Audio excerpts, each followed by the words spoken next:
De acordo com o INCA, o câncer de cabeça e pescoço é o segundo mais incidente no nosso país.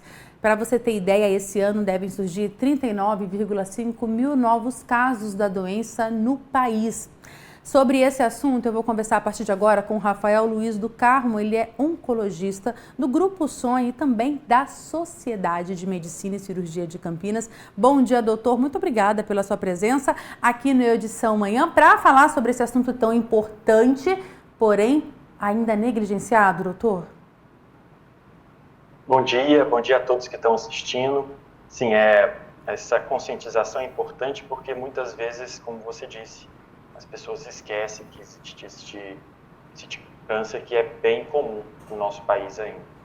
Doutor, o nome já diz, né? Câncer de cabeça e pescoço. Mas esse tipo de câncer, como que ele se apresenta? Em que região especificamente? Quais são esses tipos de câncer para que a gente possa ter essa clareza maior aqui?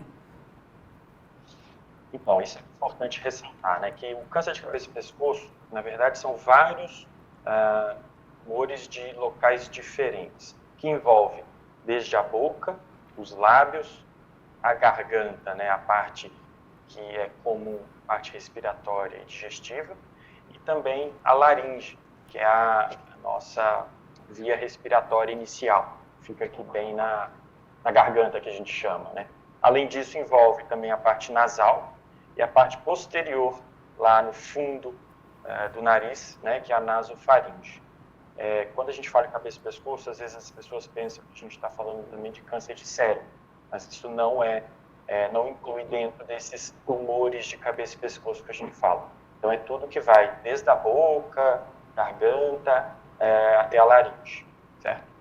Certo. Só uma pausa aqui para lembrar a nossa audiência, doutor, que você de casa pode participar enviando a sua dúvida para a gente. O número está aparecendo aqui na tela, 19 3513 0818. Pode mandar, aproveitar a presença aqui do doutor Rafael. Doutor, o câncer de cabeça e pescoço, ele é mais comum entre homens, mulheres, adultos? Qual que é essa faixa etária também? Ou não há essa diferença entre homens e mulheres? Sim, existe uma diferença importante. Geralmente é bem mais comum em homens, e isso se dá principalmente por causa dos fatores de risco, né? Os comportamentos que são relacionados ao aumento do risco, que são principalmente o tabagismo e o etilismo, né? O uso de cigarro e o uso de álcool em excesso. Então, isso, né, geralmente acontece mais em homens, portanto, esse tipo de câncer acontece mais na população masculina mesmo.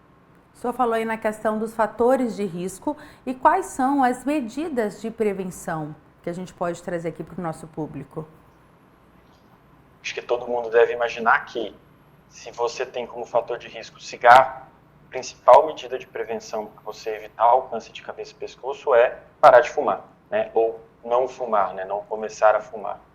Então, essa é a principal. Segunda é a questão do etilismo, evitar, né, o consumo excessivo de álcool, que junto com o cigarro potencializa bastante a incidência do câncer de cabeça e pescoço. E lembrar, né, que o consumo de cigarro não é só o cigarro normal, né, que a gente vende ali em todas as lojas, mas também o narguilé, por exemplo. A fumaça do narguilé já é comprovadamente algo que aumenta também a chance do câncer de cabeça e pescoço. E isso é muito comum em jovens, né, hoje.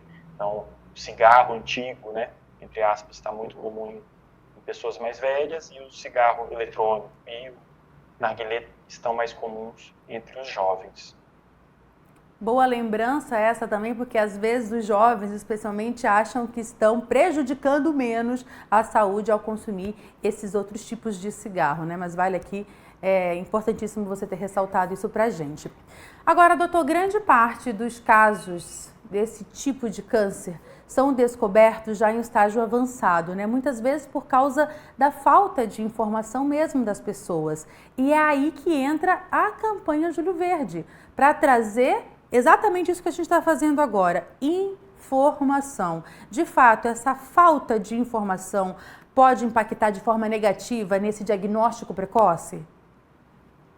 Sem dúvida, sem dúvida. Então, os dados do INCA mostram que por volta de 70% das vezes os cânceres de cabeça e pescoço são descobertos em estágios avançados, ou seja, estágios em que a cura não é o principal objetivo do tratamento, né, em que não é possível mais retirar todo o tumor. E isso se dá muitas vezes porque, às vezes, esses tumores estão em locais de difícil localização, a pessoa não consegue ver, só sente quando ele está maior, lá no fundo da garganta, às vezes, ou mesmo por falta de informação. Por exemplo, um dos sintomas é a alteração da voz, né? A rouquidão. Pode ser um sintoma de câncer de laringe. E aí, às vezes, a pessoa acha que não, eu estou rouco há 1, 2, 3 meses e não vai atrás de se cuidar, de investigar, né, de um médico, ou mesmo a disfagia, que é a dificuldade de deglutição. Então, às vezes, o paciente demora para buscar, né, ajuda médica e isso faz com que o tumor se desenvolva a um ponto que, às vezes, é complexa a cirurgia de retirada ou tratamento curativo.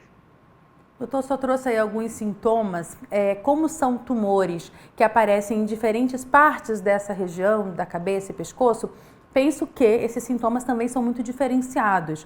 Mas quando que deve ser um sinal de alerta? O senhor falou da rouquidão, quais outros pontos que as pessoas devem levar em conta e falar, opa, mesmo parecendo que não é nada sério, eu vou em busca de um profissional, de um especialista? Acho que é importante ressaltar, né? A rouquidão é um sintoma que é até relativamente comum em infecções virais, por exemplo, uma faringite, uma laringite, uma virose. Pode dar rouquidão por 1, 2 semanas, né? Mas quando ela persiste, mais de 2, 3 semanas, talvez seja um momento da gente procurar ajuda médica para ver se não seria outro.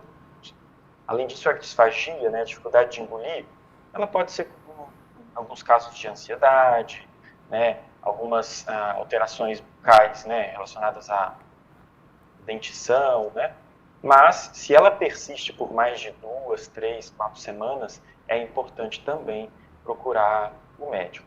E outra coisa que as pessoas sempre perguntam, né, a questão de nódulos no pescoço. A gente que é médico, né, mesmo na família, em amigos, sempre vem, eu tô com um nódulo no pescoço, um caroço, e as pessoas se preocupam, às vezes, de ser um câncer. É importante que nódulos no pescoço podem acontecer, né, em infecções virais de garganta, de boca, podem ser normais. Geralmente, eles desaparecem sozinhos, né, em 7, 14 dias, mas se persistem, se eles continuam aumentando por mais de 2 semanas, ou são muito duros, muito rígidos, isso pode ser um sinal de alerta para o paciente buscar ajuda médica. Perfeito, doutor. Sem desespero, então, não é tudo que aparece o nódulo que vai ser algum tumor, algum tipo de câncer, mas é a questão de persistir, então a atenção realmente tem que ser redobrada e aí é que a gente deve procurar de fato um especialista. Doutor Rafael, muito obrigada pelas suas informações, pelas orientações. Espaço sempre aberto para o senhor aqui no Edição Manhã.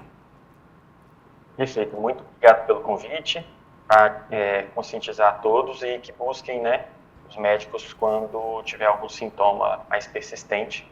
Vamos nos conscientizar do câncer de cabeça e pescoço, que ele é muito importante na nossa sociedade.